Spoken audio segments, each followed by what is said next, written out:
刚要继续往前走，前方出现了一个岔路口，操场到宿舍楼是一个直行道，没有岔路口，两条岔路仿佛通往无边无际的黑暗，看不到尽头。赶紧闭上眼。说完，我闭上了眼睛，靠着感觉往前走，也不知道走了多久，我听到小美喊道：“我们到宿舍楼了，你们可以睁开眼睛了。”我刚要睁开眼睛，却意识到不对劲，我们周围还有很多人跟着我们一块往宿舍楼走。要是真的到宿舍楼门口了，我肯定能听见进出宿舍的机器刷脸成功的提示声，但此刻周围死一般的寂静。真到了，真到了，酱汁，咱赶紧进去吧，这马上就要10点了。宋妍和小美都在焦急地催促我，我则没有理会他们，继续往前走。酱汁，你要走到哪里去？为什么你还要往前走？我听到他们大喊：“酱汁，停下来，睁开眼睛吧，酱汁。”刚开始，他们的声音还能维持正常的属于人类的声调，但随着我越往前走，那声音里夹杂着的恶意就喷涌而出。又走了不知道多久，我终于听到了其他人的脚步声，还有说话声。这一刻，我知道我回到正常的路上来了。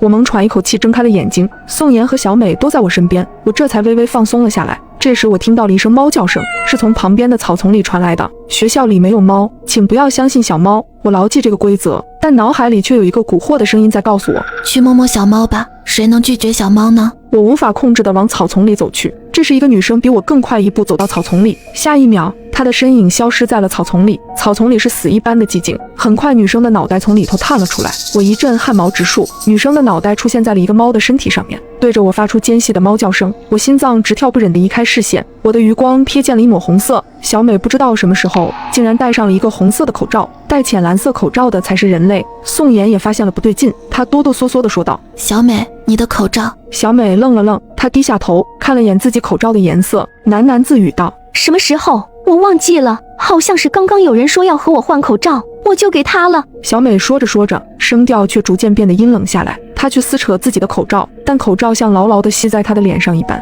怎么也扯不下来。终于我听到了一丝皮肉分离的声音，口罩被小美硬生生地扯了下来。她把口罩递到我面前，阴冷冷地问道：“要和我换口罩吗？”我瞳孔骤然一缩，她手上抓着的哪是口罩，分明就是她的脸皮。我心跳陡然激增。